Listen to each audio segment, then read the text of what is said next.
کیا آپ جانتے ہیں کہ ابراہیم علیہ السلام کو اللہ تعالیٰ نے صرف نبی نہیں بنایا بلکہ پوری کائنات کے لیے امام بھی بنایا۔ ابراہیم علیہ السلام کی زندگی قربانی، صبر اور اللہ پہ مکمل بھروسے کی طرف توجہ دلاتی ہے۔ آپ ابراہیم علیہ السلام کی زندگی کو دیکھیں تو ایک ایسی جگہ پہ پیدا ہوئے جہاں پہ ان کے والد یعنی بتوں کو تراشتے تھے، تو وہاں پہ انہوں نے یعنی اس مخالفت کو برداشت کیا۔ پھر جب یعنی کہ آپ اس چیز کو دیکھیں کہ جب دین کے حوالے سے ان کو محنت کرنا پڑی، مختلف جگہ سفر کرنا پڑا، اس تکالیف کو برداشت کیا۔ آخری وقت میں جب ان کا یعنی بوڑھے ہو کر ان کا ایک بیٹا تھا جو اللہ تعالیٰ نے ان کو بڑھاپے میں دیا، جو ان کا سہارا بننا تھا،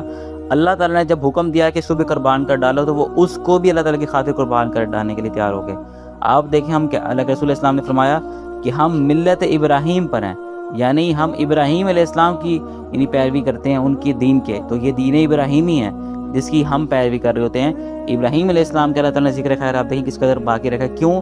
کیونکہ وہ خالص اللہ کے لیے ہو گئے تھے، یعنی انہوں نے تمام تر چیزوں کو چھوڑ دیا، صرف اللہ تعالیٰ کے احکامات کو، اللہ تعالیٰ کی باتوں کو، ان کی احکامات کو فالو کیا، ان کی اوپر توجہ دی، چاہے کوئی شخص ناراض ہو، چاہے اپنے بیٹے کی قربانی دینی پڑے، چاہے اپنے گھر والوں کو چھوڑنا پڑے، چاہے اپنے والد کی مخالفت اختیار کرنی پڑے، انہوں نے کسی بات سے دریغ نہیں کیا اللہ تعالیٰ کے احکامات کو فالو کرنے میں۔